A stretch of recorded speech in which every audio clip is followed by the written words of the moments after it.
سلام دوستانو، په دې هیله چې ټول به ښه یاست او د صحت جامه پر تن ولرئ. ډاکټر سراج یم. نن ورځ یو بهترینه موضوع تاسو لپاره ما آماده کړې ده چې دژاو څه شی دی، ولې پیدا کیږي، لاملونه یې څه دي. د دې په اړه به استاد شرف الدین اعظمي سره خبرې ولرو. استاد محترم، تاسو ته ښه راغلاست وایم. سلامت اوسئ، ژوندي اوسئ، بخیر اوسئ. ډېره مننه استاد محترم. دژاو څه شی دی استاد؟ او یا له وړاندې نه د یو شي احساس کېدل یا د یو شي په اړه احساس ده یا په اصطلاح تصور ده. د بیلګې په ډول تاسو یو چیرته ځئ، یو باغ ته، او فکر کوئ چې د باغ ته پخوا هم راغلي. تاسو له یوه انسان سره مخامخ کېږئ، فکر کوئ چې دا انسان، دا فرد، دا شخص تاسو پخوا هم لیدلی و.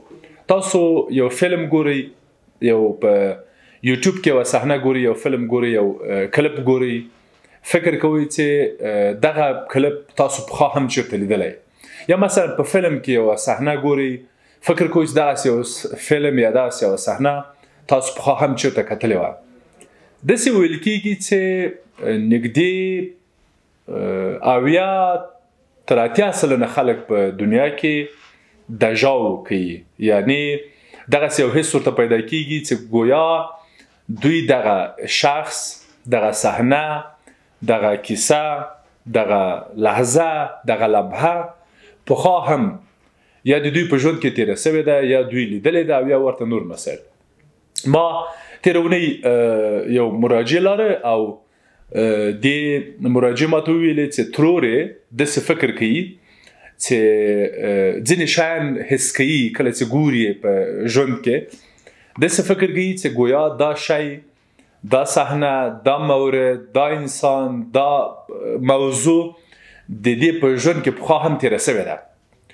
او د مراجع داسې کیسه کوله چې د دوی ترور فکر کوي چې هماغه د هندوانو کومه فلسفه چې ده، چې گویا انسان دویم ځل دنیا ته راځي، دریم ځل دنیا ته راځي، او هغه کوم شی چې پخوا په ژوند کې تیر سوي دي هغه بیا یو ډول یو شکل دوی تجربه کوي، حالان چې هغه نه تجربه کړي، خو دوی تصور کوي چې تجربه کړي.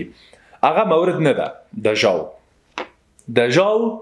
په دویم ځل، دریم ځل د یو تصویر، د یو صحنې احساسول دي، چې ما یې بیلګه تاسو ته وړاندې کړله. ځینې خلک خو داسې حس هم کوي چې گویا کیدای شي دوی ناروغي، کیدای شي دوی مشکل ولري، کیدای شي د حافظې ستونزه ولري، کیدای شي دوی کومه رواني ستونزه ولري. وخت ناوخت ځینې مراجعین حتی دې مسلې ته ورخطا کېږي هم. دوی وایي چې والا دا کومه مسله نه وي، موږ دا مشکل باید حل سي. چې زه غواړم اشاره وکړم چې دا مسله د اندېښنې وړ نه ده او ډېره جدي نه ده. مننه استاد محترم.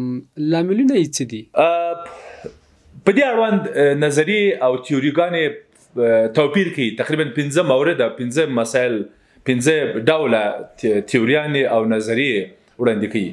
په لومړي ځل دا خپله دغه د دژاو کلمه هم فرانسوي کلمه ده، او په لومړي ځل هم دا د فرانسې ارواپوهانو رامنځته کړه دا کلمه یا په اصطلاح دا لفظ، او دا یې په دې اړوند بېلابېلې اسطورې عکسې دي.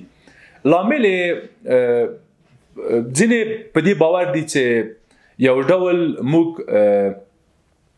هغه د حافظې جوړښت یا د حافظې په جوړښت کې چې کومې خاطرې یا کوم موارد دوباره را برسېره کېږي یا دوباره را پنځول کېږي یا دوباره تشریح کېږي، توضیح کېږي یا په یاد راوړل کېږي، په دغو خاطراتو کې یا د دغو خاطراتو په دوباره پر یادولو کې ګډوډي رامنځته کېږي یا ستونزه رامنځته کېږي.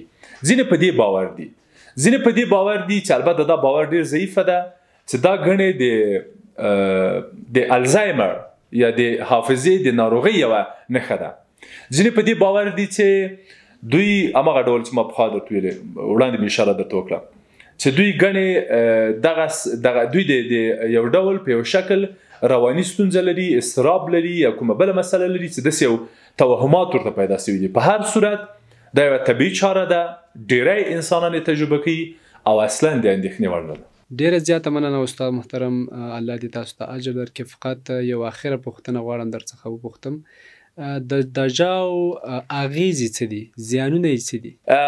دژاو انسان ته هیڅ ضرر نه رسوي، هیڅ عصبي مشکل نه پیدا کوي، هیڅ ورختایي ته اړتیا نشته، هیڅ ستونزې ته ضرورت نشته. موږ په هیڅ صورت ضرورت نه لرو دې ته چې اندېښنه وکړو، تشویش وکړو چې ګویا موږ دژاو کوو یا دغسې یوه صحنه تصویروو چې موږ ګڼې پخوا دغسې یوه صحنه لیدلې وه یم، تصور کړې وه یم، تجربه کړې وه، اوس بیا په دویم ځل تجربه کوو یا تصور کوو.